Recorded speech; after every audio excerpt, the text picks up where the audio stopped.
സത്യസന്ധനായ അണ്ണാരക്കണ്ണൻ. മുത്താരം കാട്ടിലാണ് കിട്ടുണ്ണി അണ്ണാന്റെ താമസം. കാട്ടിലെ എല്ലാ മൃഗങ്ങൾക്കും അവനെ ഒത്തിരി ഇഷ്ടമാണ്. എല്ലാവരുടെയും കണ്ണിലുണ്ണിയാണ് കിട്ടുണ്ണി അണ്ണാൻ. അവൻ ഓരോ മരങ്ങളിലൂടെയും ഓടിച്ചാടി നടക്കുന്നത് കാണാൻ തന്നെ എന്തൊരു രസമാണെന്നോ. എല്ലാവരോടും സ്നേഹത്തോടെ മാത്രമേ അവൻ സംസാരിക്കാറുള്ളൂ. ഒരു ദിവസം പതിവ് പോലെ പാട്ടും പാടി കാട്ടിലൂടെ നടക്കുകയായിരുന്നു അണ്ണാരക്കണ്ണൻ. അപ്പോഴാണ് അവനത് കണ്ടത്. അതാ, ഒരു മരത്തിന്റെ താഴെ ഒരു ചെറിയ കുടം. ആ കുടത്തിൽ എന്താണെന്നറിയാൻ അവന് കൗതുകം തോന്നി. ചാടി ചാടി അണ്ണാരക്കണ്ണൻ കുടത്തിനരികിലെത്തി. നോക്കിയപ്പോഴോ കുടം നിറയെ നല്ല മധുരമുള്ള തേൻ. അവൻ ചുറ്റും നോക്കി, ആരെയും കാണുന്നില്ല. ഷെടാ, ഇതാരാണാവോ ഇവിടെ കൊണ്ടുവന്ന് വെച്ചത്? ആരുടെയാണെന്നറിഞ്ഞിരുന്നുവെങ്കിൽ അല്പം ചോദിച്ചു വാങ്ങി കഴിക്കാമായിരുന്നു, അവൻ വിചാരിച്ചു. ഇതിന്റെ ഉടമസ്ഥൻ വരുന്നത് വരെ കാത്തിരിക്കുക തന്നെ. പക്ഷേ കിട്ടുണ്ണി അണ്ണാന് കാത്തിരിക്കാനുള്ള ക്ഷമയുണ്ടായില്ല. അവൻ വിചാരിച്ചു, എന്തായാലും കുറച്ച് തേൻ കുടിക്കാം. കുറച്ചു കുടിച്ചാൽ ആരും അറിയാൻ പോകുന്നില്ല. അങ്ങനെ കരുതി അവൻ പതിയെ കുറച്ച് തേൻ രുചിച്ചു നോക്കി.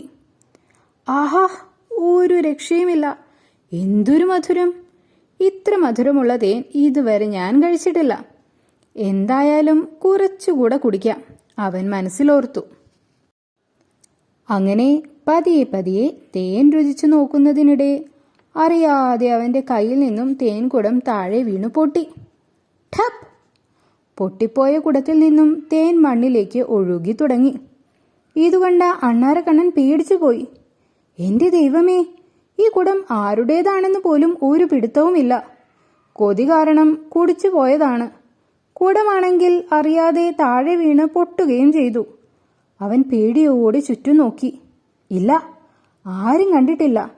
ഇവിടെ ഇനി നിന്നാൽ ശരിയാവില്ല. ഓടി രക്ഷപ്പെടാം, അല്ലാതെ വേറെ ഒരു വഴിയുമില്ല. അണ്ണാരക്കണ്ണൻ ഓടി അടുത്തുള്ള മരപ്പൊത്തിൽ ഒളിച്ചിരുന്നു. കുറച്ചു സമയം കഴിഞ്ഞു. ദൂരെ നിന്നും ഭാലുക്കരടി വരുന്നത് പേടിയോടെ പൊത്തിനകത്ത് ഒളിച്ചിരുന്ന അണ്ണാരക്കണ്ണൻ കാണുന്നുണ്ടായിരുന്നു. അവന്റെ കൈകാലുകൾ പേടി കാരണം വിറച്ചു തുടങ്ങി.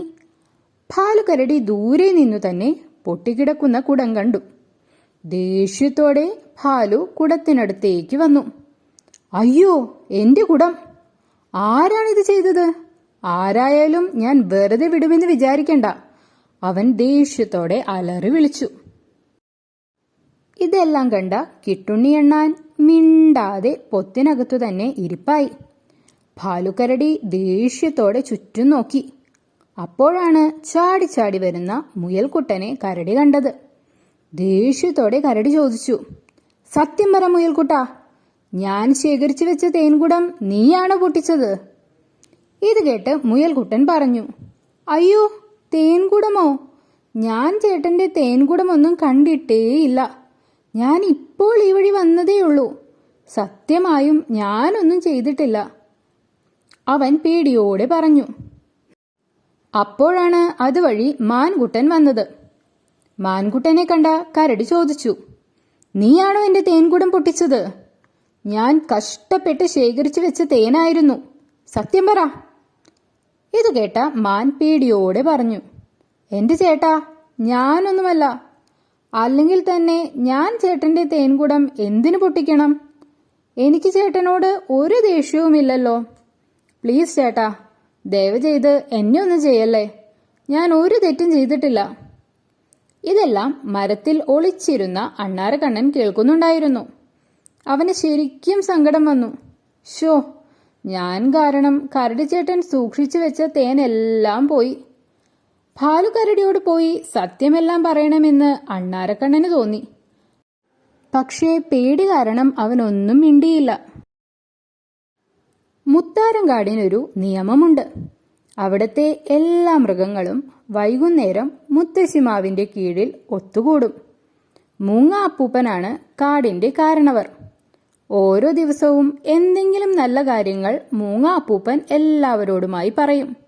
അത് കേൾക്കാനാണ് എല്ലാ മൃഗങ്ങളും ഒത്തൊരുമയോടെ മുത്തശ്ശിമാവിന്റെ കീഴിൽ ഒത്തുകൂടാറുള്ളത്. അന്ന് മൂങ്ങ അപ്പൂപ്പൻ സത്യത്തിന്റെ ശക്തിയെക്കുറിച്ചാണ് സംസാരിച്ചത്. നമ്മൾ എപ്പോഴും സത്യം മാത്രമേ പറയാവൂ. ചിലപ്പോഴെങ്കിലും നമ്മൾ നുണ പറയാറുണ്ട്. ചിലപ്പോൾ ചില പ്രശ്നങ്ങളിൽ നിന്നും രക്ഷപ്പെടാൻ, ചിലപ്പോൾ ചില പ്രശ്നങ്ങളിൽ പെടാതിരിക്കാൻ. പക്ഷേ നിങ്ങൾക്കറിയാമോ, സത്യത്തിന് ഒരു ശക്തിയുണ്ട്. സത്യം പറയുന്ന ഒരാൾക്ക് ഒന്നിനെയും ഭയപ്പെടേണ്ട കാര്യമില്ല. നുണ പറഞ്ഞാൽ ആ കള്ളത്തരം ആരെങ്കിലും കണ്ടുപിടിക്കുമോ എന്ന ഭയത്തോടെ നമ്മൾ ജീവിക്കേണ്ടി വരും. മൂങ്ങ അപ്പൂപ്പൻ പറഞ്ഞു. അണ്ണാരക്കണ്ണൻ ഇതെല്ലാം കേൾക്കുന്നുണ്ടായിരുന്നു. രാത്രിയായി. അണ്ണാരക്കണ്ണൻ മരപ്പൊത്തിൽ സങ്കടത്തോടെ ഇരുന്നു. മൂങ്ങാപ്പൂപ്പൻ പറഞ്ഞതെല്ലാം ശരിയായിരിക്കുമോ? അവൻ ആലോചിച്ചു. എന്തായാലും ഞാൻ നാളെ ഭാലുകരടിയോട് എല്ലാ സത്യവും പറയും. എന്നാലും ഞാൻ കാരണം അത്രയും തേൻ വെറുതെ പോയല്ലോ, അവൻ കണ്ണീരോടെ വിചാരിച്ചു. പിറ്റേ ദിവസം രാവിലെ തന്നെ അവൻ കരടിച്ചേട്ടന്റെ ഗുഹയിലെത്തി. കരടിച്ചേട്ടനോട് തല താഴ്ത്തി സങ്കടത്തോടെ പറഞ്ഞു. എന്റെ ചേട്ടാ, ഞാനാണ് ഇന്നലെ ആ കുടം നശിപ്പിച്ചത്. മനഃപൂർവ്വം ചെയ്തതല്ല, ഒരു അബദ്ധം പറ്റിയതാണ്. എന്നോട് ക്ഷമിക്കണം. പേടികൊണ്ടാണ് ഞാൻ ഇന്നലെ ഈ കാര്യം പറയാതിരുന്നത്. ഇതുകേട്ട് ഭാലു പറഞ്ഞു. അണ്ണാരക്കണ്ണ, ഇന്നലെ പൊട്ടിയ കുടം കണ്ടപ്പോൾ പെട്ടെന്ന് എനിക്ക് ദേഷ്യവും സങ്കടവും എല്ലാം തോന്നി. എന്തായാലും സാരമില്ല. നിനക്ക് സത്യം എന്നോട് വന്ന് പറയാൻ തോന്നിയല്ലോ, അത് മതി. എനിക്ക് സന്തോഷമായി. ഇനിയും തേൻ ശേഖരിക്കാമല്ലോ. നീ ഇനി സങ്കടപ്പെടേണ്ട ഒരു കാര്യവുമില്ല. ആ സംഭവം മറന്നു കളഞ്ഞേക്ക്. ഇത് കേട്ട് അണ്ണാരക്കണ്ണന് സന്തോഷമായി. അവൻ പറഞ്ഞു, നന്ദി ചേട്ടാ. ഇപ്പോഴാണ് എനിക്ക് സമാധാനമായത്. തേൻ ശേഖരിക്കാൻ ഞാനും കൂടാം. തേനുള്ള കുറച്ച് സ്ഥലങ്ങൾ എനിക്കും അറിയാം, അവൻ ചിരിയോടെ പറഞ്ഞു. രണ്ടുപേരും കൂടി തേൻ ശേഖരിക്കാൻ തുടങ്ങി. അണ്ണാരക്കണ്ണന് സത്യം പറഞ്ഞു കഴിഞ്ഞപ്പോൾ വല്ലാത്ത ആശ്വാസം തോന്നി. മൂങ്ങാപ്പൂപ്പൻ പറഞ്ഞത് ശരി തന്നെയാണ്. സത്യത്തിന് നല്ല ശക്തിയുണ്ട്, അവൻ ചിരിയോടെ ഓർത്തു. അപ്പോൾ കൂട്ടുകാരെ, കഥ ഇഷ്ടപ്പെട്ടാൽ സബ്സ്ക്രൈബ് ചെയ്യാൻ മറക്കല്ലേ.